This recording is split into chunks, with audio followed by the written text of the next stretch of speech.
गुणवत्तापूर्ण शिक्षा देना इस सरकार का संकल्प है। माननीय बिहार के शिल्पकार मुख्यमंत्री नीतीश बाबू, उप मुख्यमंत्री तेजस्वी प्रसाद यादव जी का ये संकल्प है कि ज्ञान की भूमि बिहार के विरासत को वापस करना है।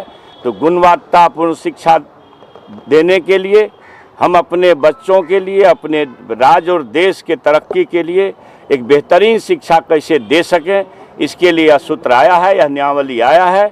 इसमें अगर किसी ढंग का कोई नुस्ख निकालते हैं तो यह उचित नहीं है।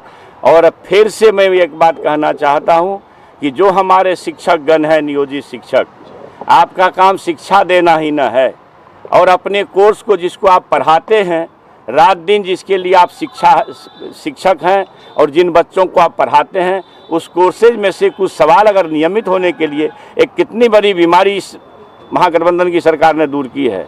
आप नियोजित थे, आप राजकर्मी के दर्जा में जाएंगे, आपको सारी सुविधाएं मिलेगी और अच्छा वेतनमान होगा। तो इस परिस्थिति में और कोई यह कह दे, आज किसी नेता का बयान सुन रहे थे कि एक IAS IPS होता है फिर से परीक्षा देके पास कर सकता है क्या? IAS IPS का काम पढ़ाना नहीं है, शिक्षकों का काम पढ़ाना है।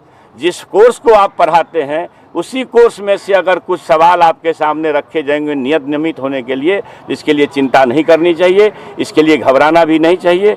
बिहार वासियों को 10 लाख बच्चों को, बेरोजगारों को नौकरी देनी है, उसका ये आयाम है कि लगभग 2.5 लाख से ऊपर ये नियुक्ति 4-5 महीने के अंदर आपके सामने नजर आएगी।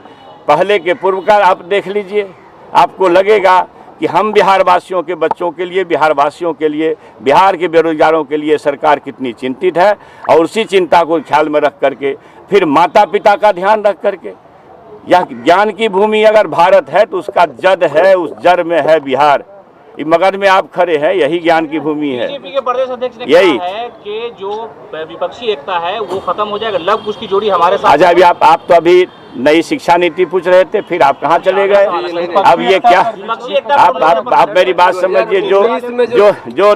जो हमारे मोदी जी हैं नेता बीजेपी के, उन्होंने कहा था शासनकाल में, जब उनका शासन चल रहा था NDA का, कि भगवान भी वेतनमान नहीं दे सकता है।